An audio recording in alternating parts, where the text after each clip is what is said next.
As I started writing this volume, I came to recall what an old-fashioned Chinese man said about the white people. When asked if the white people were civilized, he made this categorical statement.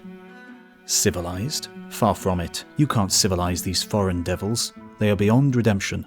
They live weeks and months without touching a mouthful of rice, but they eat the flesh of bullocks and sheep in enormous quantities. Nor do they eat meat cooked in small pieces. It is carried into the dining room in huge chunks, often half raw. They cut and slash and tear it apart, and they eat with knives and prongs. It makes a civilized being quite nervous. They even sit down with women around the table, and the women are served first, reversing the order of nature. I could have written about the American people in a similar vein in the first or second week after my arrival in America. But now I cannot write in such a superficial manner. Having spent a quarter of a century as a lecturer in various parts of the United States, I not only have observed, but have actually lived American life. At this critical hour in world history, when the earth is reverberating with all sorts of false propaganda against America, I felt it my duty, as well as my privilege, to write a new volume based on my more mature observation of American life and culture. Few Asiatic authors have written about America for their own people, who form nearly 2/3 of all human beings. Although I have not written this volume exclusively for them, I hope that it will be read by many of my fellow Asiatics whose primary source of information about America is the hostile, communist propaganda, but will also help my American friends to gain a better understanding of their own rich, enviable heritage. By and large, a typical American is a hard-working person with boundless enthusiasm for work. He rises early in the morning, often startled out of bed by an alarm clock. He rushes to shave and dress, but is often held up by the terrific task of mowing his barbed wire-like whiskers, of which he is altogether too much, for he is about the hairiest man on earth, coming closely behind the monkeys. He now grabs the shirt and swings it around him, and ties up his neck with a horrible rope called necktie, as if he is going to hang himself. He then jumps into his trousers and his shoes too, which are as large as fair-sized canoes, for he has unusually big feet. He now races into the dining room and gulps his breakfast, or often skips it and makes a beeline for the garage, bus or train. He finally reaches his office just about half a second before the clock strikes. I think this application is filled out all right, Mr. Arnold. Thank you. At once he starts his work and goes about it as if he is going to pass out at the end of the hour. But somehow he manages to survive through the morning. He rushes to the lunchroom like a hungry tiger. He grabs a sandwich and throws the whole business into his big mouth. He would have choked to death long ago but for coffee, which washes the sandwich down to his tummy. He then runs back to his office and works and works. To him, work is his religion, his recreation and his life. You take work away from him and you will kill him. He is born to work, he lives to work, and he dies for his work. He has no time to be graceful, polite and stylish. He rushes all the way from the maternity ward to the graveyard, and at the graveyard he gets his first real rest.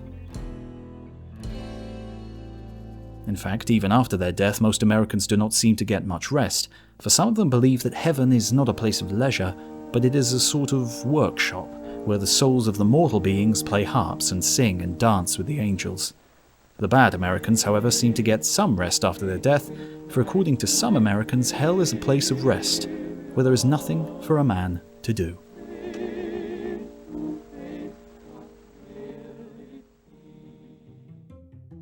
This video is sponsored by Magellan TV, the documentary streaming service. So, quick update from Coco. She's cashed in her Bitcoin and sold her shares in GameStop and has bought a controlling share in Magellan TV.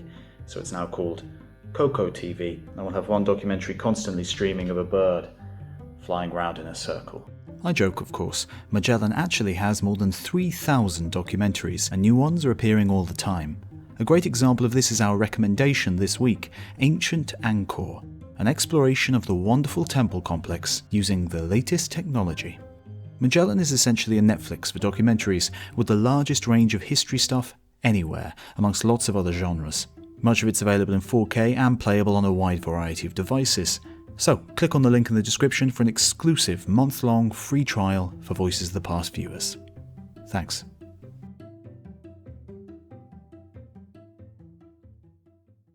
A typical American is a born optimist. He's not cast into gloom by thousands of failures, but he is always exhilarated by one success, or a remote possibility of success, which may never come. The very belief that a man can shape his own destiny was born of the American experiences in the new world of abundant opportunities. Had the opportunities for success been as scarce as in the old world, and had Americans suffered successive defeats without end, such as the people of the old world, they too would probably have believed that fate is what God or nature decrees. Unfortunately, these sacred American ideals have not always succeeded in penetrating the colour line. For instance, even at this moment, when the American boys are dying for freedom in Korea, the Koreans, Japanese, Siamese, Indonesians and Polynesians are still excluded from the citadel of American democracy. And those who are already in the United States are not allowed to enjoy the privilege of becoming American citizens. It is doubtful if America can gain the wholehearted support of the East for the cause of freedom without getting rid of this cancerous disease, race prejudice.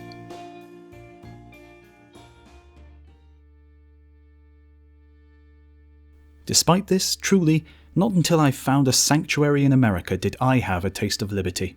Having grown up under the shadows of the Japanese secret police and Manchurian bandits, I did not know what peace and freedom meant. I still remember how I felt when I had the first taste of freedom in the sweet land of liberty, out of the reach of Japanese secret police and Chinese bandits. I'm putting it mildly when I say that my first taste of freedom in America was as thrilling as the first kiss of a young lover. All the loose talk that there is no more freedom in America than in the totalitarian countries is outright communist propaganda, or the foolish utterances of the ignorant and irresponsible Americans who have enjoyed freedom and democracy for so long and so much in this blessed country that they have forgotten the meaning of tyranny and despotism. Even the rich and powerful are often sued, defeated, fined or jailed by the common man, who is supposed to be a helpless slave to his capitalist master. It is about the only great democratic country in the world where any man can criticize, attack or condemn and denounce his government with no more compunction than he would feel in scolding his dog or in whipping his horse.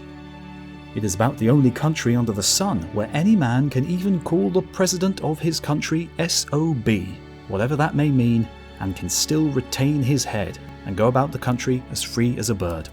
I think this fact alone, to call the president whatever one wishes without fear, makes the United States the freest country in the world.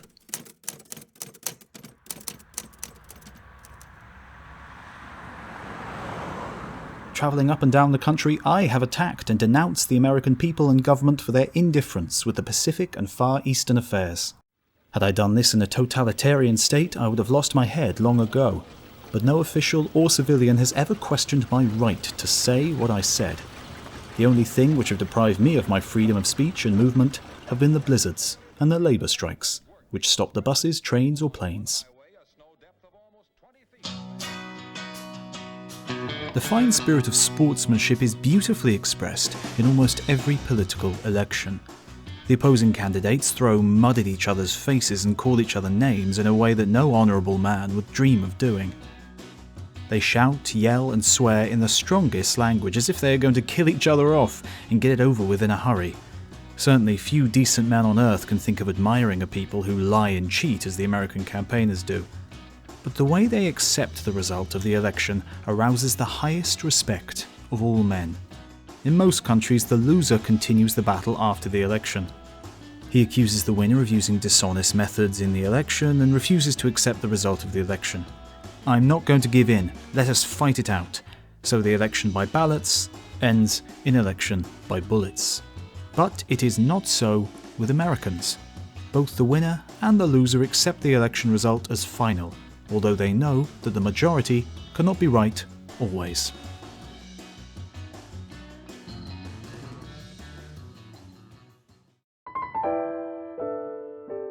Americans waste little time on history. They study history only to find the faults of their ancestors so that they may not repeat the same mistakes. This forward-looking frame of mind, as I see it, is one of the essential differences between the Occidental and the Oriental, particularly between the American and the Old Chinese. The old-fashioned Chinese revered their ancestors so much as to worship them, and feared to do anything which their ancestors did not do. On the other hand, Americans are never so conservative or so dogmatic as to scorn new ideas. Though it is a fact that many of these so-called new things are not really new. Their modern music, known as crooning, sounds little different from the noise made by a sick dog hit by a stone. Their so-called modern art is a crude and childish replica of the drawings of the cavemen, with one difference. The drawings of the cavemen were intelligible, whereas those of the American modernists are not. The American women have not introduced anything new when they wear trousers or long fingernails. The Chinese women wore trousers long before America was discovered. One of the funniest new styles I've seen in America was the so-called coolie coat, which at one time was worn by almost every housewife who could afford it. As I came to lecture at a fashionable woman's club, all the ladies came in colourful coolie coats, bearing strange Chinese characters on their backs. One of them read, "I am a fire extinguisher." Another said, "I am a water carrier." Still another read, "I am a big, fat fool." Even the poor Americans, excepting some habitual drunkards or bums, can eat all the food which a man needs, and the rich men cannot possibly eat more than the poor. The wives of the rich men are not better fed than those of the poor men, for both classes of women just starve to death, not because they do not have enough to eat, but because they want to be fashionable. In fact, the only class of underfed, undernourished and starving people I have seen in all my 25 years of travelling in America is the class of women who voluntarily subject themselves to starvation for the sake of preserving slender figures. In old China, only the rich men and their wives and children had enough to eat and to grow corpulent. Corpulence therefore became a symbol of fortune, beauty and charm. One of the commonest flatteries was to say to a person, "You look fatter than before." But here in America, everyone has more than enough to eat, and everyone can grow stout like the millionaires in China. So, corpulence is no sign of beauty or honour. You call a lady a fat cow? Oh boy, you are sure to get into trouble. Many American women grow so bony and skinny that I feel sorry for the men, for it must be hard for them, unless they be archaeologists, to grow romantic with a bag of bones. Of all the things that make Americans happy, and of all the things which make them work like slaves in building their civilization, the most important and the most powerful is the thing called love.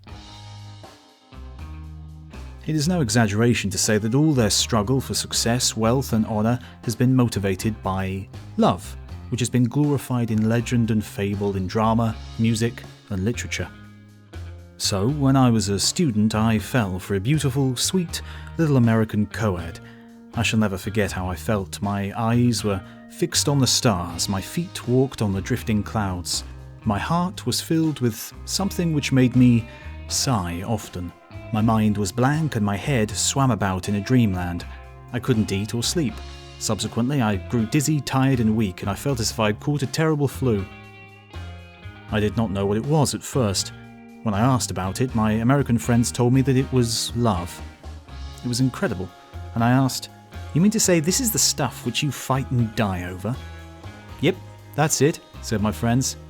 "Well," I said, "if that is true, I'm very sorry for you people who have nothing better to fight for.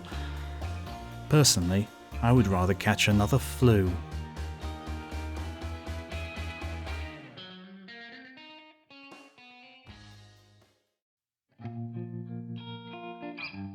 Modern Americans, born in a rich, prosperous country with silver spoons in their mouths, have never seen, felt or understood the meaning of poverty and misery. Nor have they worked for or paid with their own sweat, blood and tears for what they have.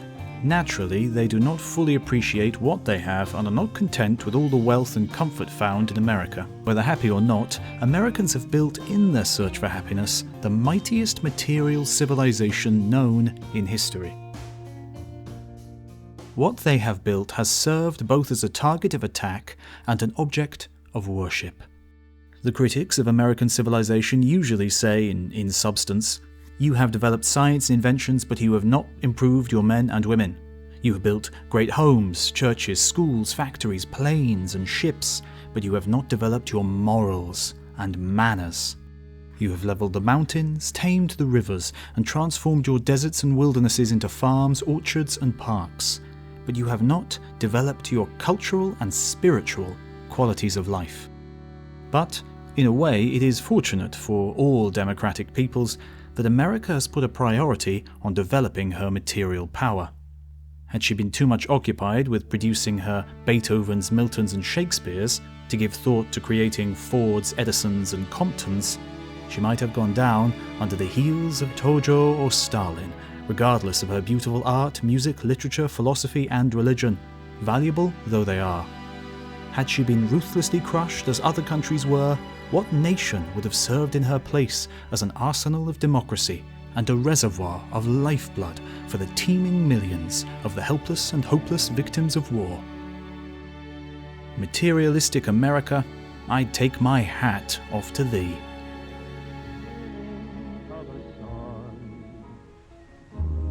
The melody